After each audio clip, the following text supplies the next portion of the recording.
ከዛሬ 18 ዓመት በፊት በቦሌ ቡልቡላ ፍኖተ ሕይወት ቅድስት ድንግል ማርያምና መጥምቀ መለኮት ቅዱስ ዮሐንስ ቤተክርስቲያን አራት ተስፈኛ ሰዎች እንዲህ ሲሉ መከሩ።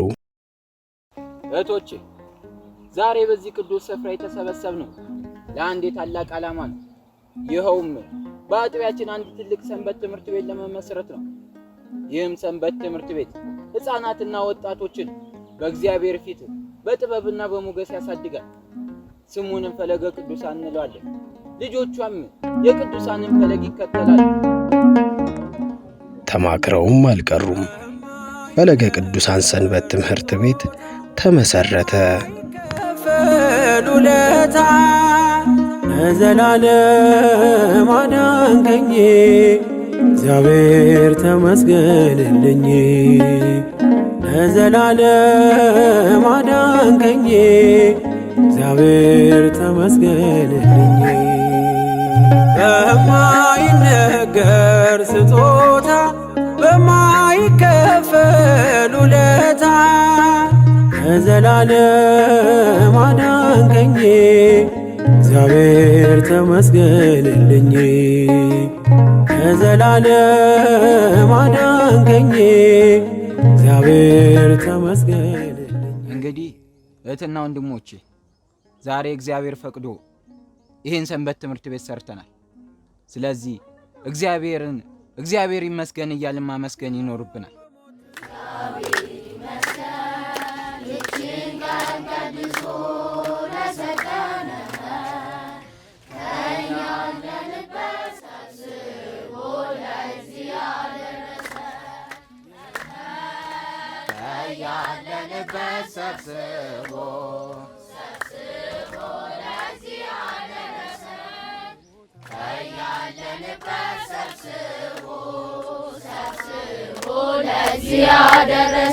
እስቲ እናታችንንም እናመስግናታ።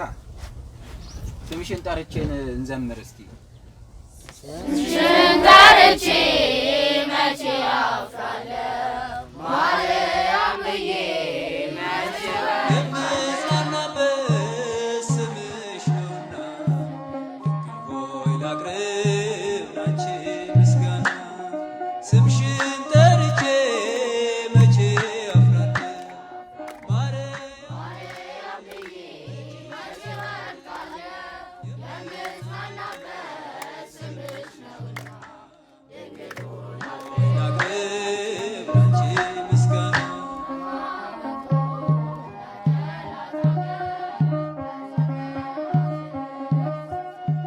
ጨለማ ውጦኝ በጠላት አገር ለዘመናትም ስረገጥ ስኖር ዲያብሎስ ማርኮ ሲያሰቃየኝ የዓለሙን መድን ወለድሽልኝ።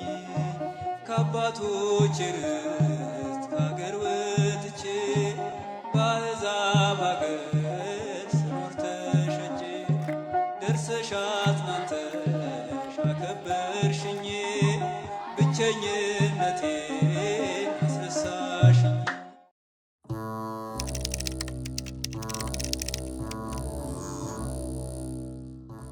እሺ በእውነት እግዚአብሔር ፈቅዶ በእንዲህ መልኩ በ18ኛ ዓመቱ ላይ ሰንበት ትምህርት ቤታችን የተመሰረተበትን ዕለት በእንዲህ መልኩ እንድናስበው እንድንዘክረው የፈቀደልን ጌታ እግዚአብሔርን በቅድሚያ አመሰግናለሁ። ፈለገ ቅዱሳን ሰንበት ትምህርት ቤት ሊመሰረት የቻለበት ያው እግዚአብሔር ፈቃዱ ሆኖ ጥር 27 ነው። ጥር 27 ነው የተሰባሰብ ነው የመጀመሪያው ዕለት። ከዛ በፊትም በተደጋጋሚ ጥረት እየተደረገ ቆይቷል። ያው ልጆቹን ማግኘት አስቸጋሪ ነበር በሰዓቱ ከተለያዩ ችግሮች ከተለያዩ ምክንያቶች አንጻር ማለት ነውና ከዛን ጊዜ ጀምሮ እንግዲህ ምእመናኑን ብቻ ወደ ምህረት ማስተማር ብቻ ሳይሆን ህፃናቱንም ደግሞ ወጣቱንም የሚማሩበትን ማመቻቸት ተገቢ አስፈላጊም ስለሆነ እቀቡ አባግዕ ብሎ ጌታ ይሄ ሰንበት ትምህርት ቤቱ ቤተ ክርስቲያኒቱ እንግዲህ የሁሉም ናትና የወጣቱም የህፃናቱም። ስለዚህ ወጣቱንም ህፃናቱንም ደግሞ በጎችን፣ ግልገሎችን፣ ጠቦቶችን ጠብቅ የሚል አምላካዊ ትእዛዝ ስላለ የፈጣሪንም ትእዛዝ መፈጸሙ አንዱ ሲሆን፣ በሁለተኛ ደረጃ ደግሞ እችን ቤተ ክርስቲያን ለትውልድ ለማስተላለፍ ደግሞ ተተኪ ትውልድ ያስፈልጋታልና ለዚሁም ተረካቢው ትውልድ የሚገነባበት ስለሆነ ሰንበት ትምህርት ቤት ወጣቶችና ማዕከላውያን ህፃናትንም ሰብስበን እንደ እግዚአብሔር ፈቃድ ሊቋቋም የቻለበት ምክንያት የፈጣሪን ትእዛዝ ተግባራዊ ለማድረግ እንዲሁም ደግሞ ይህችን ቤተ ክርስቲያን ደግሞ ትውልዷ ትውፊቷን ስርዓቷን ደግሞ ትውልዱ እያወቀ እንዲቀጥል በዚህ ምክንያት በወቅቱ የነበሩ አስተዳዳሪ ክቡር መልአከ ሕይወት ቀሲስ ጸዳለ ብርሃን መለሰ ይባላሉ። እሳቸው ፈቃዳቸው ሆኖ ከሁሉ በላይ የፈጣሪ ፈቃድ ሆኖ እኔንም ሰንበት ትምህርት ቤቱን እንዳቋቁም እሳቸው ፈቀዱልኝ። እኔም ፍላጎቴ ስለነበረ እግዚአብሔር ረድቶን በእንዲህ ምክንያት ልናቋቁም ችለናል። ሰንበት ትምህርት ቤቱን ስንመሰረት እኔ መድኃኔዓለም ሰንበት ተማሪ ነበርኩኝ። መጀመሪያውን ቡልቡላ መድኃኔዓለም ማለት ነው እና ከቡልቡላ መድኃኔዓለም ጥር 21 ለአገልግሎት ከመድኃኔዓለም ሰንበት ተማሪዎች ጋር ዩኒፎርም ለብሰን መጣን። ከዛ መጣን አገለገለን በሰንበት ትምህርት ቤት ከመድኃኔዓለም ሰንበት ተማሪዎች ጋር ማለት ነው። አገለገለን። በቃ እኔ ከመድኃኔዓለም ይርቀኛል፣ ይሄ ደግሞ ቅርብ ነው። እመቤታችን እዚህ ስለመጣችልኝ ከዚህ በኋላ ወደዚህ ሰንበት ትምህርት ቤት እንጀምራለን፣ በቃ እዚሁ ትገቢያለሽ አሉኝ። አብሬያቸው የመጣ አባላትም እነ ኤልያስ ነበር የዛን ጊዜ የመድኃኔዓለም ሰብሳቢ። እሱ እንደውም በቃ ቀረበሻው እግዚአብሔር አየልሽ ብሎ እሱ ማበረታታ። ከዛ በ27 እኔ ሱፊ ሀና አሁን ቄስ ናቸው ቄስ አበበ ብለን እዚህ ጋር የሆነ ዛፍ አለ፣ ትልቅ ዛፍ። ዛፉ ስር ድንጋይ አለ፣ ትልቅ ጥቁር ድንጋይ። እዛ ላይ ቁጭ ብለን አባላትን መሰብሰብ ጀመረ። ቀሲስ አበበ መለሰ በዛን ጊዜ ዲያቆን በድቁና ላይ ነበሩና እሳቸው ጥሪ አማካኝነት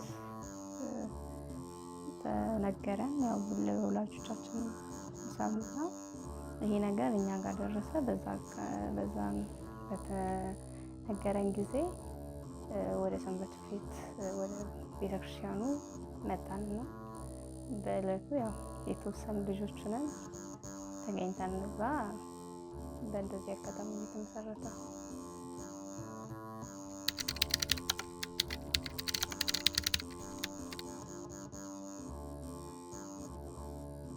ሰንበት ትምህርት ቤት የገባሁት በጓደኞቼ ግፊት ነው። ያው ቤት ድረስ መጥተው ሰንበት ትምህርት ቤት እንድገባ እንድማር ቃለ እግዚአብሔርን እንድማር በጠየቁ መሰረት በወቅቱ አልተቀበልኳቸውም ነበር። ከዛ በጊዜ ሂደት ውስጥ በራሴ ፍላጎት ወደ ፈለቀ ቅዱሳን ሰንበት ትምህርት ቤት ገብቼ በመማር ላይ እገኛለሁ። በዚህ ሰንበት ትምህርት ቤት ውስጥ ደግሞ ያው ሰንበት ትምህርት ቤቱ 18ኛ ዓመት ነው። የኔ ደግሞ 17 ዓመቴ ማለት ነው። እዚህ ሰንበት ትምህርት ቤት ከገባሁ ማለት ነው። ሰንበት ትምህርት ቤቱ ከተመሰረተ ከ2 ዓመት በኋላ ነው እኔ የገባሁት። የገባሁበት ምክንያት በጎረቤት የዚህ ሰንበት ትምህርት ቤት ስታገለግለች ከሷ ጋር ብሬ በመማር ነው። ሰፈር ቁጭ ብዬ እያለ ነው ጓደኛዬ ነጠላ ለብሶ ሲመለስ ከቤተክርስቲያን አግኝቸው ከዛ በኋላ እንደዚህ ሰንበት ትምህርት ቤት ገባው ምናምን ብሎኝ በቃ በነጋታው ጥራኝ አብረን እንሄዳለን ምናምን ብየው ይመስለኛል ህዳር አካባቢ ወሩ ብዙም ትዝ አይለኝም፣ ግን ህዳር አካባቢ ነው ወሩ ይመስለኛል 2002 ዓ.ም ላይ ከጓደኛዬ ጋር አብረን መጣም ማለት ነው። ሰንበት ትምህርት ቤቱ ያው ገና ተቋቁሟል፣ ግን ያው ገና አባላቶች ገና ማለት ገና ዳዴ በሚልበት 2002 ህዳር 27 በሰንበት ትምህርት ቤት ውስጥ እንግዲህ ከተጀመረ ጀምሮ ማለት ይቻላል ማለትም ቢያንስ ሰንበት ትምህርት ቤቱ ከተመሰረተ ኦልሞስት 2 ወር ወይ 3 ወር በኋላ ነው ሰንበት ትምህርት ቤት የገባ ነው። ከ2007 ዓ.ም ጀምሮ ነው ውስጥ 10 ዓመት አካባቢ 2004 ነው የጀመርነው። አሁን ቢያንስ ወደ 13 14 ዓመት ላይ ነው። እንግዲህ እዚህ ሰንበት ትምህርት ቤት የጀመርኩት 2010 ነው። እኔ በገባሁበት ሰዓት ላይ በ2000 ዓመተ ምህረት ነው ጆይን ያደረኩት። ኖርማል የመዝሙር ጥናቶች ነበሩን። እርስ በርስ በጥያቄ መልክ የምንማማርበት ነበረ የነበረው።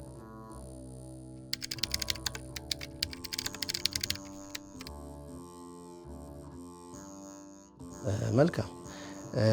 ያው ከምስረታ በኋላ አንዳንድ ችግሮች ያው ነበሩ ይኖራሉ። ይሄ ምንድነው? መቼም ልጆችን ሰብስቦ መጠለያ ያስፈልግ ነበረ። ማረፊያ፣ መማሪያ ቤት ያስፈልግ ነበረ። በሰዓቱ በዚሁ በቤተ ክርስቲያኑ አቅራቢያ በዛፉ ስር አካባቢ ነበርና እንደው እዛ ተቀምጠን ድንጋዮች ላይ እንደዛ ቁጭ ብለን ነበረ እየተማማርን እንዲሁ ለብዙ ጊዜ የቆየ ነው። እችን ቤት የመስራቱ ራሱ አንድ ችግር ነበር። ችግር ብዙም አይደለም፣ ግን አሁን ያለው ችግር ትናንትም ነበር። ሰንበት ትምህርት ቤት ስንመሰርት እንዳልኩሽ ዛፍ ስር ነው፣ ቤት የለን ምን የለም እና እንዴት ብዬ ልንገርሽ፣ የአሁኑ ልጆችና በዛን ጊዜ የነበርነው እንኳን አንድ አይደለምና ታዛዥ ነበረ እና ብዙም እኔ ችግር አላገኘውም እውነቱን ለመናገር። የተሟላ ቢሮም አልነበረንም።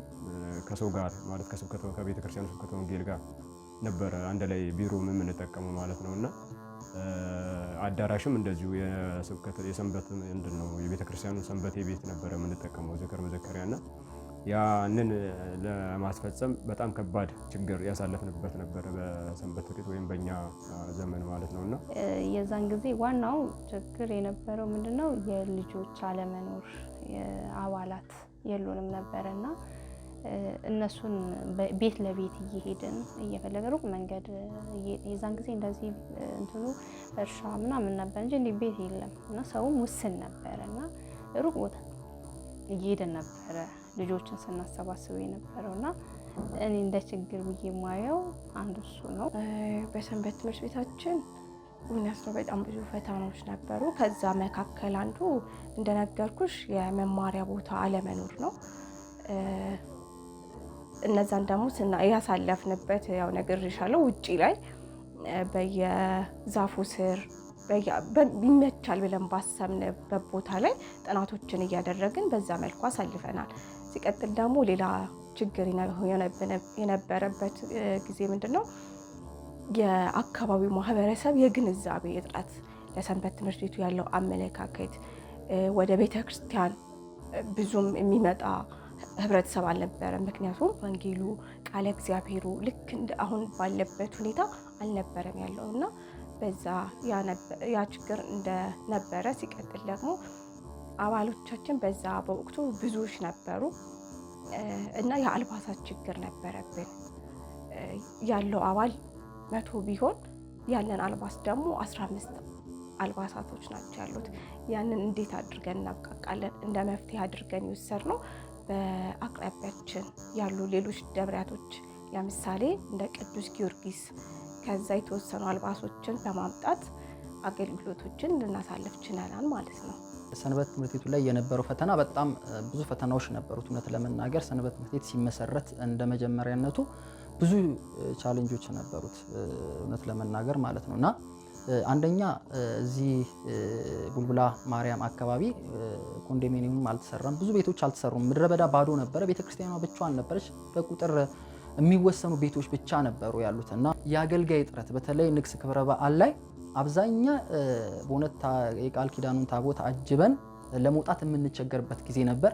በዛ ላይ ደግሞ ሌላው ፈተና ምንድነው አንዳንዴ ተማሪዎች የመቅረት አይነት ነገር ነበር እና በዛን ሰዓት መዝሙር ክፍሉም እየደወለ ከየቤት እየጠራ አገልግሎት ላይ እንድንመጣ እየተለማመንን አይነት ነገር ነበርና በጣም ብዙ ፈተናዎች አሉ። አንዱ ይሄ ራሱን የቻለ ፈተና ነው። በአሁን ላይ ደግሞ ይሄ ነገር ተቀርፏል፣ እግዚአብሔር ይመስገን። ሌላው ፈተናው ምንድነው ሰንበት ቤቱ ላይ እነዚህን ችግሮች ለመቅረፍ በሰንበት ቤቱ ደግሞ የመጡ አንዳንድ ችግሮችም ነበሩ፣ ብዙ ነገሮች ነበሩ። እነዚህን ፈተናዎች ለመቋቋም ሰንበት ቤቱ በውይይት በስብሰባ ለምን ሱባኤ አንይዝም የሚል አይነት ሁኔታም ነበር። ይሄንንም ደግሞ አልቀረም፣ ያው ለሰንበት ቤቱ ሱባኤ ተይዟል። ለሰንበት ቤቱ ወደ 5 ልጆች የምንሆን ሰንበት ትምህርት ቤቱን ወክለን ሱባኤ ገዳም እዚህ ተክለ ሃይማኖት ገዳም ገብተን ለ15 ቀን ለ16 ቀን ያክል ቆይታ አድርገናል። ይሄ ደግሞ በየአመቱ ተከታታይ አድርገናል እውነት ለመናገር ብዙ ችግሮችን ለመቅረፍ ማለት ነውና እግዚአብሔር የተመሰገነ ይሁን። እመቤታችንም አላሳፈረችንም። በሱባኤው መልስ ሰጥታል። ብዙ ነገሮች ተቀይረው እንግዲህ አሁን ያለንበት ደረጃ ላይ ደርሰናል። ሰንበት ትምህርት ቤቱ ከባድ ጊዜ ያሳለፈ ብዬ የማስበው አንድ ወንድማችን አለና እሱ በህይወት ባጣንበት ሰዓት ነው። ትንሽ ያው ለሰንበት ትምህርት ቤቱ እንደ ጀርባ አጥንት የሚባል ሰው ነበረ፣ ወጣት ቀነኒ። በቃ እሱን ያጣንበት ጊዜ ትንሽ ለኛ ከባድ ጊዜ ነበረ። ምክንያቱም የለውጥ ጊዜ ነበረ፣ የስራ አመራር ለውጥ ጊዜ ነበረ። ከዛ በኋላ ደግሞ በሰንበት ትምህርት ቤቱ ከማዕከላዊ ክፍል ጀምሮ እስከ በብዙ ነገር ያው ብዙ ነገሮችን ተሸክሞ የሚሰራ አባላችን ነበርና እሱን ያጣንበት ጊዜ ትንሽ ከባድ ጊዜ ያሳለፍንበት ጊዜ ነው።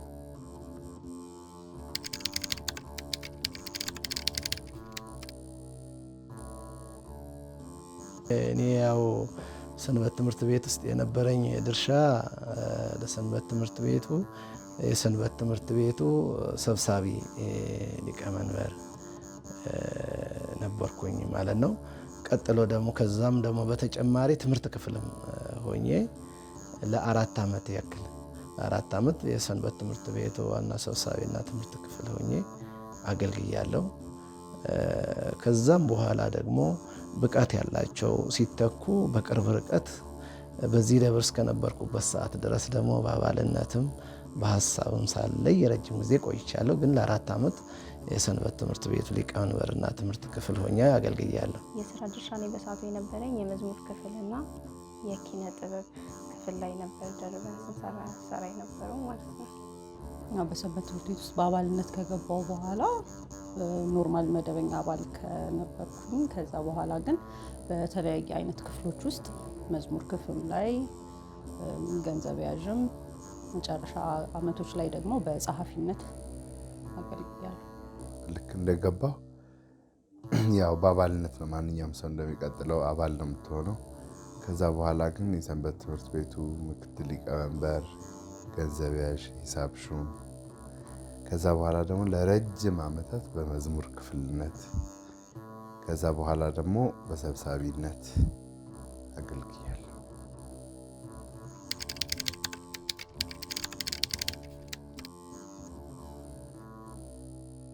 በፊቱ አሁን ያለበት የሰንበት ቤቱ ደረጃውና አቋሙ ብዙ ለውጥ አለው። እውነት ለመናገር በጣም እኔ ካየሁት አንጻር እኔ በርግጥ ያው አሁንም ሰራን ብዬ ለመናገር አይደለም፣ ግን ያው ብዙ የሚቀረን ነገር ቢኖር እንደ በፊቱ እይታ ግን በጣም ብዙ ለውጥ አለው እውነት ለመናገር ማለት ነው። እኔ የገባሁበት ሰዓት ሰንበት ቤቱ የነበረበት ኮርስ የለም፣ የሚመጡ መምህራን የሉም፣ የትራንስፖርት እጥረት አለ፣ ታክሲ ምናምን የሚገባም ነገርም ስለሌለ ይሄ ሁላ ችግር ስለነበረ እውነት ለመናገር መምህራችን መምህር ቀሲስ አበበ የሰንበት ቤቱ ሰብሳቢ ነበሩ በጊዜው። አስተማሪውም ራሳቸው መዝሙር የሚያስጠኑትም ራሳቸው ሆነው ሁሉንም ነገር ራሳቸው ሆኖ ነው ብቻቸውንና ለአንድ ሰው ይሄ ደግሞ ይከብዳል። ስለዚህ ይሄ ነገር ከመሆኑ የተነሳ የትምህርት እጥረት ነበር፣ በዝማሬ ብቻ ነበር።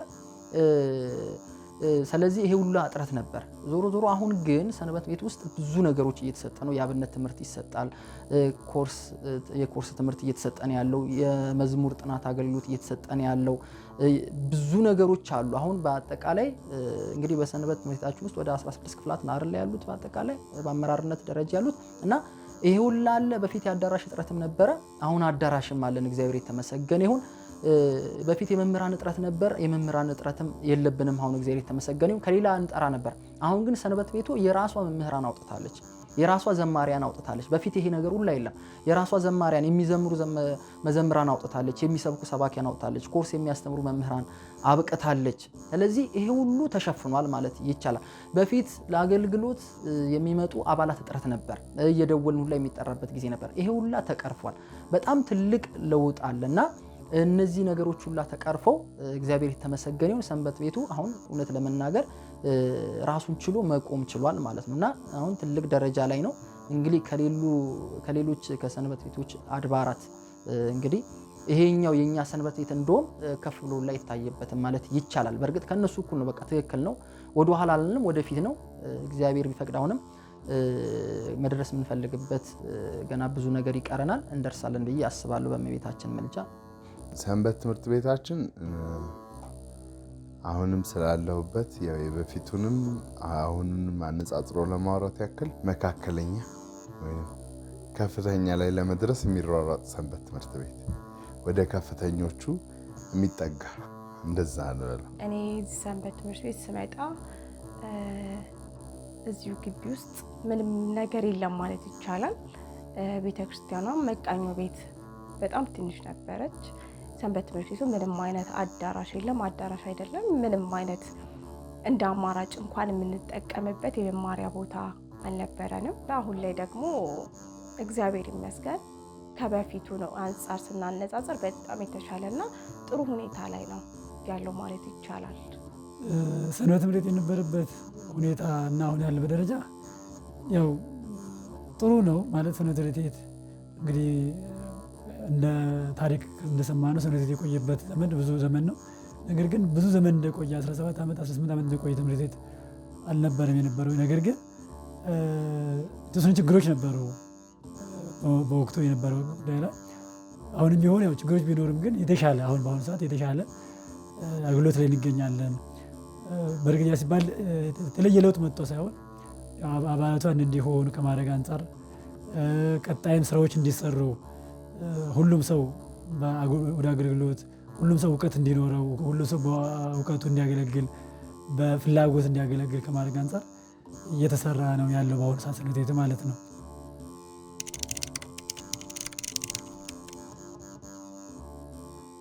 የሰንበት ትምህርት ቤቱ መዋቅር በ4 የጽህፈት ቤት ሰራተኞችና በ14 የአመራር ተዋቅሮ ከህፃናት እስከ ወጣት ድረስ ያገለገልን እንገኛለን። ህፃናት በአዲሱ ስርዓተ ትምህርት መሰረት 1ኛ ክፍል፣ 2ኛ ክፍል፣ 3ኛ ክፍል፣ በማዕከላዊያን ደግሞ 6ኛ ክፍልና 8ኛ ክፍል፣ በወጣት ደግሞ ከቀዳማይ እስከ ራባይ ድረስ እንዲሁም የበገና አገልግሎትም እና የአብነት ትምህርትም እየሰጠን እንገኛለን። የአባላት መዋቅር ጥሩ ነው ማለት አሁን ያለበት አባል እንዳለን አባላት ግን አመራሩ ላይ የሚቀረ ነገሮች አሉ። ብዙ አባል አለ፣ የአባል ግን እየመጣ አይደለም። በቁጥር ብዙ ነው ያለው፣ የሚያገለግል ትንሽ ሰው ነው፣ ፊት ለሚታይ ሰው ትንሽ ሰው ነው። ብዙ የሚጠበቅብን ነገሮች አሉ። መዋቅሩም አሪፍ መዋቅር ነው ያለው መሰረቱ። እኛ እንደ ሰንበት ወደ አመራር ከመጣን በኋላ መዋቅሮችን ጨምረናል። ከነበረ ለምሳሌ ወጣት ክፍል ወጣት ተወካይ አልነበረም፣ ወጣት ተወካይ እንዲኖር አድርገናል። በገና ተወካይ አልነበረም፣ በገና ተወካይ ራሱ እንዲኖር አድርገናል።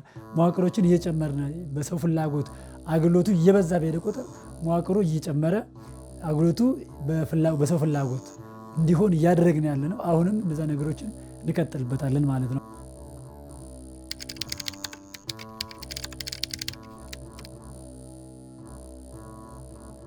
እኔ እውነት ለመናገር እንደው ፈጣሪ እንዴት ቢባርክ ነው ብዬ ልዩ ምልከታ ነው ያለኝ። እግዚአብሔር በሚያውቀው በየትም ቦታ በሄድኩበት ሁሉ ምስክርነት እሰጣለሁ።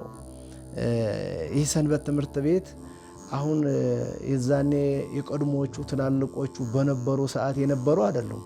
የነበሩትም ቢኖሩ ኖሮ ከዛ ተተኪዎቹ ሁሉ በአንድ መንፈስ በአንድ ሀሳብ እንደው ነው የሚጓዘው። እግዚአብሔር እንዴት ቢቃኘው ነው ይህን ሰንበት ትምህርት ቤት ይህንን ትውልዱን ይህንን ቦታ የሚጠብቀውና የሚመራው እግዚአብሔር ነው እላለሁ። እዚህ ደረጃ እንድደርስ ያደረገኝ በትህትና በእውነት እግዚአብሔርን እንዳገለግል የረዳኝ በሰንበት ትምህርት ቤት እኔም አድጌበታለሁ። እውነት ለመናገር ሰንበት ትምህርት ቤት ለእኔ ሁሉ ነገሬ ናት። ማለት ምን ብዬ ልንገርሽ፣ ከእናቴ የተቀበለችኝ ሰንበት ትምህርት ቤት ናት።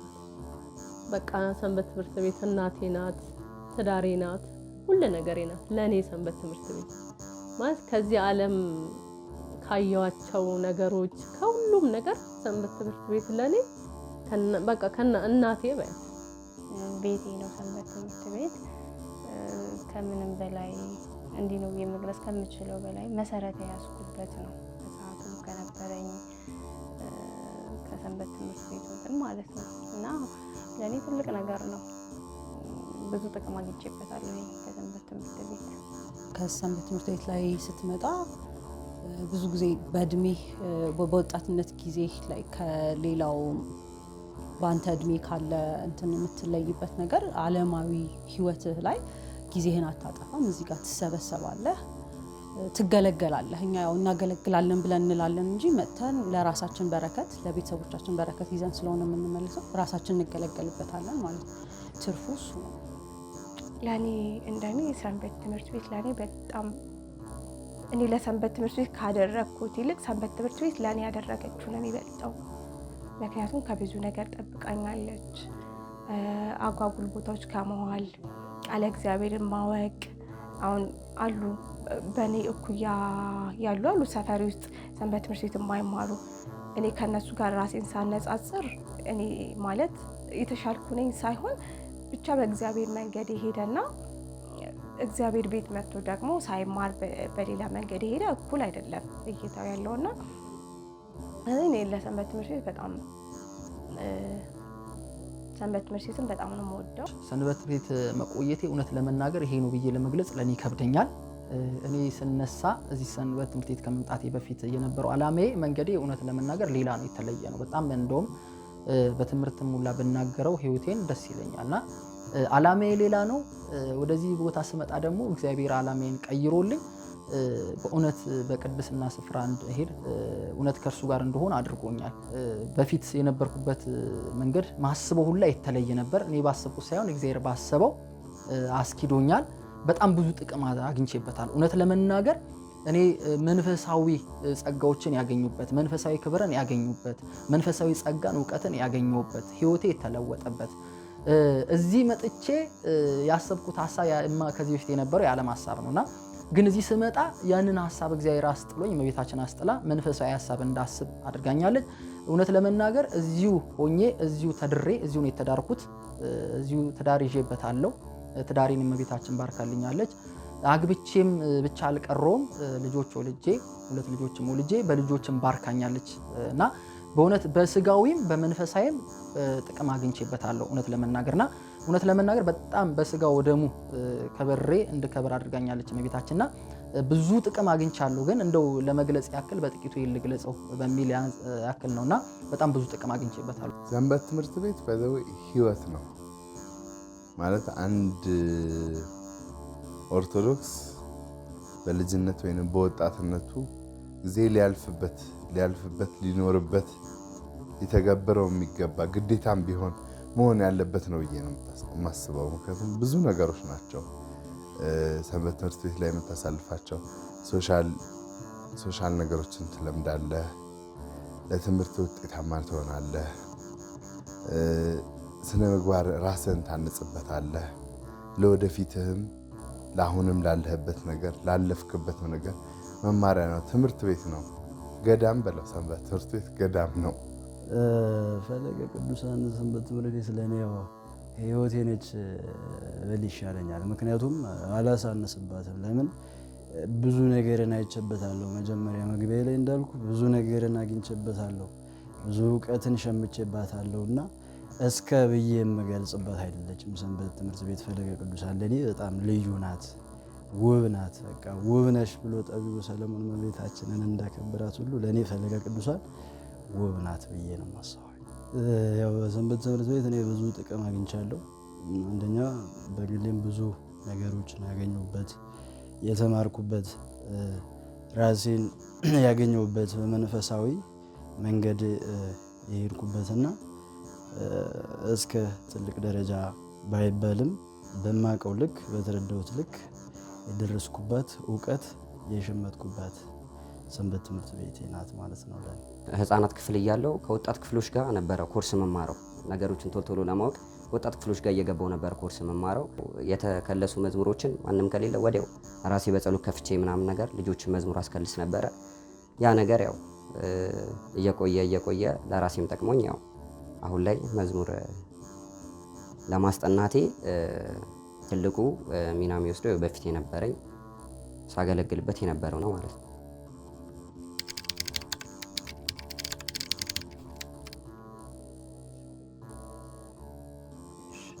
በስመ አብ ወወልድ ወመንፈስ ቅዱስ አሃዱ አምላክ አሜን። ሰንበት ትምህርት ቤት ለቅድስት ቤተ ክርስቲያን በጣም ወሳኝ የትውልድ መዳኛ እምነቱን፣ ስርዓቱን፣ ባህሉን ጠብቆ ሃይማኖቱን እንዲጠብቅ ትልቅ ስራ እየሰራ ያለ ሰንበት ትምህርት ቤት እና ለቤተክርስቲያኒቷ በጣም የጀርባ አጥንት ነው። ሰንበት ትምህርት ቤት ማለት በጣም ወሳኝ ነው ለቤተክርስቲያን ነው።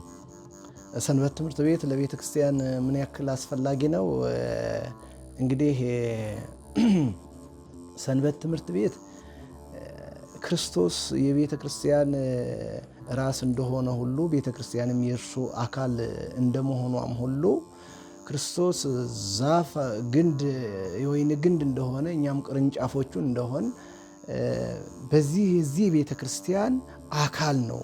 ሰንበት ትምህርት ቤቱ ተለይቶ የሚታይ ሌላ ክፍል አይደለም። ከቤተ ክርስቲያኒቱ አካል ከመንፈሳዊ አገልግሎቱ አንዱ ዋናው አካል ነው። ይሄ ትውልድ የሚቀረጽበት ነው። ይሄ ትውልድ የሚተካበት ነው። ይሄ ዶግማ፣ ቀኖና፣ ትውፊቱ የሚተላለፍበት ነው ሰንበት ትምህርት ቤት። ስለዚህ ልጆቻችን በእግዚአብሔር ቃል ታንጸው የሚያድጉበት ነው። በአባቴ ቤት እኖር ዘንድ ይገባኛል ያለ የኛ ጌታ በሉቃስ ወንጌል ላይ እንደተናገረ ቁጥር 42 ጀምሮ መድኃኒታችን ኢየሱስ ክርስቶስ በአባታችን ቤት ልጆች በአባታቸው ቤት የሚያድጉበት ይሄ የአባታቸው ቤት ነው። ይችን ቤት በአግባቡ የተጠቀመባት በምክረ ካህን ተመርቶ ሕጓን ስርዓቷን ጠብቆ ያደገ ልጅ ዘላለማዊውን የእግዚአብሔርን ዘላለማዊቷን መንግስተ ሰማያትን የሚወርስባት ነው ማለት ነው። ያልተጠቀሙ ደግሞ ገብተው ገና ከልባቸው ሳይገቡ የሚወጡም ይኖራሉና ነገር ግን እንደናንተ እንደዚህ እንዳሉ ልጆቻችን በቅንነት በትህትና እያገለገሉ ያሉ በነፍስም በስጋም ተጠቃሚ ይሆናሉ ማለት ነውና ሰንበት ትምህርት ቤት እጅግ አስፈላጊ ነው።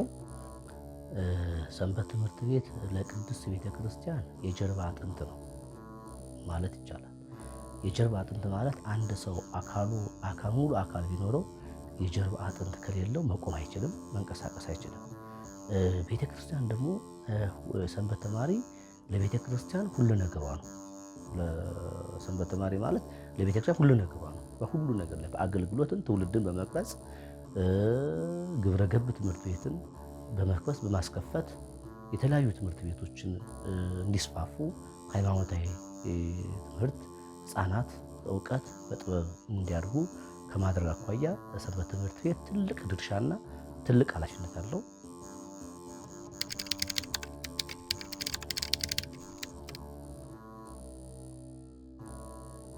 በእኔ እንግዲህ እይታ የፈለገ ቅዱሳን ሰንበት ትምህርት ቤት ልጆቻችን በጣም ትሁቶች፣ ጨዋዎች፣ እጅግ የምንወዳቸው እኔም እንደ ግል ማህበረ ካህናት አባቶቻቸውን የሚያከብሩ የአባቶቻቸውን ድምፅ የሚሰሙ ስርዓት ያላቸው በጣም እጅግ የምወዳቸውና የማከብራቸው ልዩ ልጆች ናቸውና በጣም በዚህ ደስ ይለኛል። ለምን ብዙ የምናያቸው ነገሮች ስላሉ እዚህ ያለው ስርዓት ያለው በጣም ፈሪሃ እግዚአብሔር ያለው አባቶችን የሚያከብር አገልግሎት የሚወድ በሌሊትም በጧት በሰንበትም የማይለዩ ልጆቻችን ናቸውና በጣም እጅግ አድርጌ ነው የምወዳቸው። የፈለገ ቅዱሳን ሰንበት ትምህርት ቤት በእኔ እይታና በእኔ አይን ከምጠብቀው በላይ ነው። በእኔ እይታና በእኔ አይን ማለት ነው። ምን ማለት ይቻላል መሰለሽ? ብዙ ጊዜ ብዙ ቦታ ላይ የምናያቸው መንፈሳዊ አገልግሎት ሰንበት ትምህርት ቤት እንዳለ የፈለገ ቅዱሳን ሰንበት ትምህርት ቤት የተለየ ነው። ከዛ ሁሉ የተለየ ነው። ለምን? በአገልግሎታቸው ቀናኢ ናቸው፣ ሰው አክባሪ ናቸው፣ ፈሪሃ እግዚአብሔር አላቸው፣ ግብረ ገብነት አላቸው።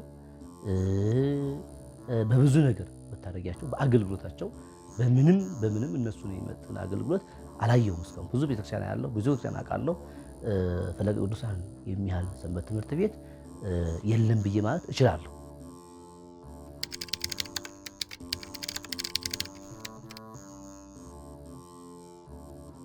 እኔ ለፈለገ ቅዱሳን ሰንበት ትምህርት ቤት ያለኝ ምኞት በእውነት እንደ ቀዳማዊነቱ የምመኘው የተሻለ ህንፃ ታንጾለት የተሻለ አዳራሽ ተሰርቶለት በእንዲህ በሙቀትም ሆነ በእንዲህ አይነት መልኩ ያ ደግሞ ይሆናል፣ ይሳካል። ሩቅ አይሆንም፣ ቅርብ ጊዜ ይሳካል። ብዙ የዚህ ራዕይ ያላቸው ሀሳብ ያላቸው ሀሳብ ድጋፍ እየሰጡ ያሉ አሁንም ራዕይ ያለው የህንፃ ኮሚቴዎች አሉ።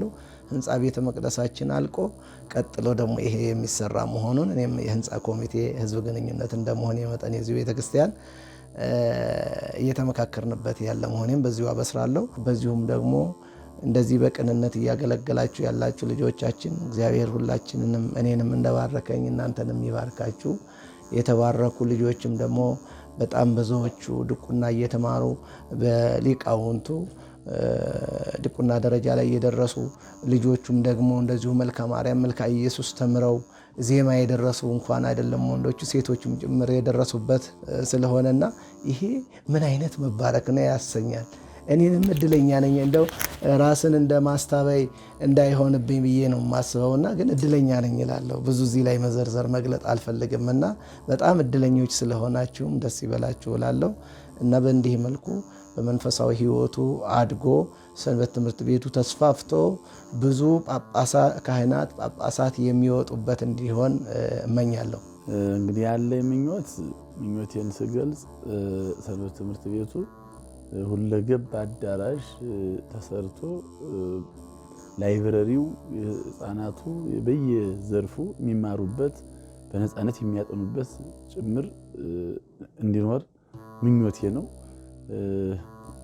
እንዴት ስራ ደግሞ በእኛ በኩል የሚተመለከተውን ቦታውን መሬቱን የማቅረብ የሚያስተካከል የኛ ድርሻ ነው። እሱንም አሁን ጀምረነዋል አነጋግረን መስፋት እንዳለበትና ቦታውም ወደ ሰንበት ትምህርት ቤቱ ይዞታው ጋር እንዲጠቃለል በመሀል የነበሩትን ሰንበቴዎችንም አነጋግረን እነሱም ፈቃደኞቹ ነው። እነሱ ወደ ታች ሸሽተው ቦታውም ሰፍቶ እስከተቻለ ድረስ በዚህ ትልቅ አዳራሽ ህንፃ ተሰርቶ ልጆቻችን በነፃነት እንዲያጠኑ ያለምንም መጨናነቅ ላይብረሪውም ሁሉም ነገር ተሟልቶ መጻሕፍቶቹ ተሟልተው እንዲሟሉ እኛም እንደ ሰበካ ጉባኤ አስተዳደር ጽሕፈት ቤትም የበኩላችን እገዛ ለማድረግ ዝግጁ ነን። ከግላችንም ከተቋሙ አንዱ አካል ስለሆነ ሰንበት ትምህርት ቤቱ የተቋሙ አንዱ አካል ስለሆነ ያስተዳደሩ ሰበካ ጉባኤው አንዱ አካል ስለሆነ በሚቻለው ነገር ሁሉ በግልም በተቋሙ ሰንበት ትምህርት ለመደገፍ ዝግጁ ነን።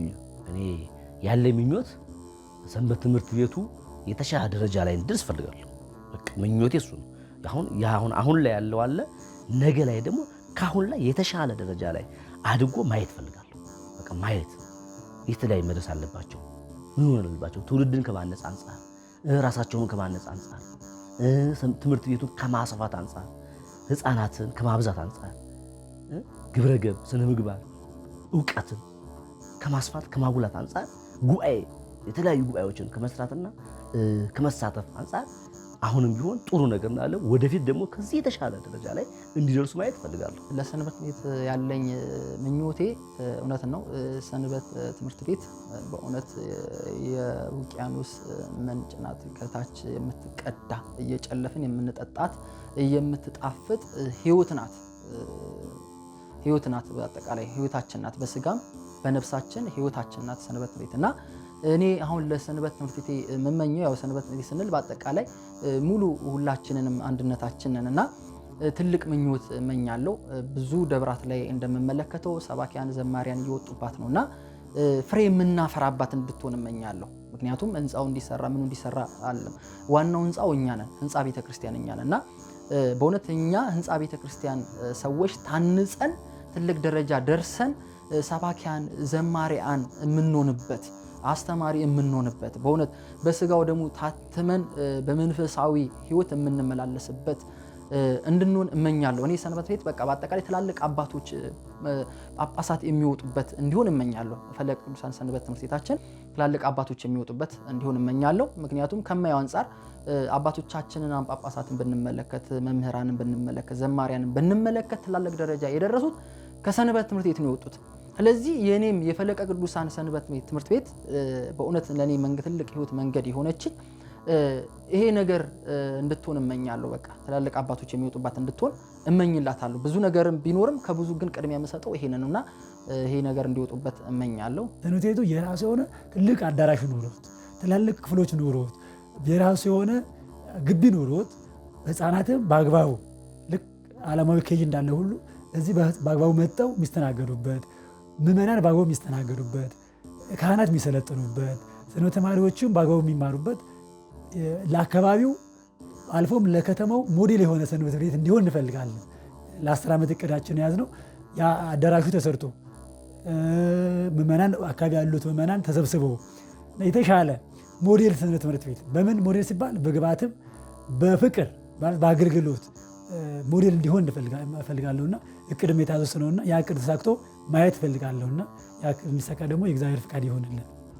አሁን ያለበት ሁኔታ ምን አሁን በፊት ከነበርኩበት ጊዜ አንጻር ሳገለግል በነበረበት ሰዓት ከነበረው ነገር አንጻር በጣም ብዙ ለውጦች አሉ። በጣም ብዙ ደስ የሚሉ ይሄ በገናውም የኮርሱም ደግሞ ያለው ተከታታይ ትምህርት ምናምን ያለበት ሁኔታ በጣም ደስ ይላል። ሞር የተሻለ እያደገ ደግሞ እየጨመረ እንዲሄድ የተሻለ አዳራሽ በዚህ ዘመን ካለው ሁኔታ አንጻር ከካቴድራሉም ጋር የሚሄድ አይነት ከዛ በተረፈ ግን አገልግሎታችን ሁል ጊዜ የምንባረክበት እንዲሆን ይሄ ለሰው በጓደኛ በምናምን ሳይሆን ለኛ ማለት የምንመጣበትን ዓላማ አውቀን እባካችሁ ዘምሩ የማይባልበት እባካችሁ አጨብጭቡ የማይባልበት አይነት አገልግሎት እንዲኖር ነው ምኞቴ። ትልቅ ደረጃ ደርሳ የሆነ አዳራሽ ትልቅ አዳራሽ ተሰርቶላት ብቻ በቃ እኔ እንጃ ምን ብዬ ልግለጽ፣ ትልቅ ደረጃ ላይ እንድትደርስ ምኞቴ ነው እና ደግሞ እስክትደርስም እንደማይ ተስፋ አደርጋለሁ። እግዚአብሔርም ይረዳኛል። የኔ ምኞት ትልቅ ደረጃ ማለት ብዙዎች የሚፈሩበት ሰንበት ትምህርት ቤት፣ ብዙዎች እንደ ሰንበት ትምህርት ቤት አርአያ የሚሆኑ ሰንበት ትምህርት ቤቶች አሉ። እንደነ ተምሮ ማስተማር፣ እንደነ ተክለ ሳይሮስ የመሰሉ ብዙ ሰንበት ትምህርት ቤቶች አሉና ልክ እንደነሱ ሁሉ ብዙ ሰዎች የሚፈሩበት ፈርተውም የሰንበት ትምህርት ቤቱ ስሞች የሚጠሩበት አገልግሎታችን ከደብር አልፎ አገር አቀፍ ዓለም አቀፍ የሚሆንበት በትምህርት ቤቱ የተሻለ ደረጃ ደርሶ ማየት እፈልጋለሁ። ሲባል የተሻለ ማለት ምን ማለት ነው? ቀደም አሁን አዳራሽ ችግር ነበረብን ብያለሁ። ስለዚህ የተሻለ አዳራሽ ዲዛይኑን የጠበቀ በቃ ቦታው ላይ ሊመጥን የሚችል ነገር ተሰርቶ የአዳራሽ ችግር የሚባል ነገር ሰንበት ትምህርት ቤቱ የማያሳልፍበትን ነገር ከዛ ውጪ ሰንበት ትምህርት ቤት እንደተጀመረው መዋቅር ቋሚ የሆነ ስርዓት ኖሮት ቋሚ የሆነ አስተምህሮ ኖሮት የተሻለ ተማሪዎች የተሻለ ዲያቆናትን የተሻለ መምህራንን የተሻለ ካህናቶችን የምናፈራበት ሆኖ ማየት እፈልጋለሁ። እንግዲህ እግዚአብሔር ያሳካው። ሰንበት ትምህርት ቤታችን እንደ ትልልቅ ደብራት የተሻለ ደረጃ ደርሳ በአባል ቁጥርም በስታ ከዚህ በላይ በጣም ብዙ ሆኖን አገልግሎታችንም ሰፍቶ ቅድስት ቤተክርስቲያናችን እንድናገለግል ከዚህ በላይ ሌላው ደግሞ ያው አንድ ኦርቶዶክስ በሁለት በኩል የተሳለ ሰይፍ መሆን ስላለበት በዓለማዊም በመንፈሳዊም ሕይወቱ የተሻለ ደረጃ ደርሶ ሰንበት ትምህርት ቤታችን እንግዲህ ለቅድስት ቤተክርስቲያናችንም ለሀገራችንም መልካም ዜጋን የምትፈጥር እንዲሆን እመኛለሁ። ከዚህ የበለጠ አድጋ ልጆቻችን የልጅ ልጆቻችን እንዲማሩባትና እንዲያሰሩባት በንስሐ ሕይወት እንዲመላለሱ ለስጋው ደሙ እንዲቀርቡ ነው ብዬ የምመኘው ማለት ነው። ትልቅ ደረጃ ላይ ደርሳ ልክ እንዳደጉ ደብራት አድጋ ካሉት አባላት ከሱ በላይ በስታ እንድትገኝ እመኝላታለሁ። ፈለገ ሰንበት ትምህርት ቤታችን ያው በብዙ ነገር የተሻለ ደረጃ ላይ ደርሳ ማየት እፈልጋለሁ። ያው አሁን ላይ ከበፊቱ እግዚአብሔር ይመስገን ብዙ የተለወጡ ነገሮች ቢኖሩም ከዚህ የበለጠ በአገልግሎት በርትተን ብዙ አባላቶችን አፍርተን ከአባላቶች ደግሞ ያው የተሻሉ ብዙ ነገሮችን ከአባላቶች ዲያቆናቶች ከኛ ሰንበት ትምህርት ቤቶች የሚፈሩበት ካህናቶች የሚፈሩበት እንዲሁም ጳጳሳቶች የሚፈሩበት እንዲሁም ሰንበት ትምህርት ቤታችን ደግሞ አሁን ካለበት የተሻለ ተደራጅቶ ሰፍቶ ማየት በጣም እፈልጋለሁ። ፈለገ ቅዱሳን ሰንበት ትምህርት ቤት በጣም የብዙ ዲያቆናቶች መፍለቂያ ናት። ብዙ እኔ ማለት ምናልባት ሌሎች አባላቶች የማያውቁ ሊኖሩ ይችላሉ አሁን ላይ እና ዶክተሮች የወጡበት ሰንበት ትምህርት ቤት ነው። እንደገና ዘማሪያን፣ ሰባኪያን የወጡበት ሰንበት ትምህርት ቤት ነው። ይበልጥ ደግሞ ከዚህ የተሻለ ትላልቅ ሀገር መሪ የሚወጣበት ሰንበት ትምህርት ቤት ሆኖ ማየት እፈልጋለሁ። ከዚህ ቀደም የሰንበት ትምህርት ቤታችን ሰብሳቢ የነበረ ውብርስት ማለት ነው አሁን ላይ ትንሽ የጤና እክል አጋጥሞት በጸበል ነው ያለውና ትንሽ ለተወሰኑ አመታቶች ማለት ይቻላል ወደ 7-8 ዓመት ገደማ ይሆናል ባልሳሳት፣ ከዛም ሊያልፍ ይችላል እና ሁላችንም በያለንበት ወልደ ሰንበት ይባላል ክርስትና ስሙ።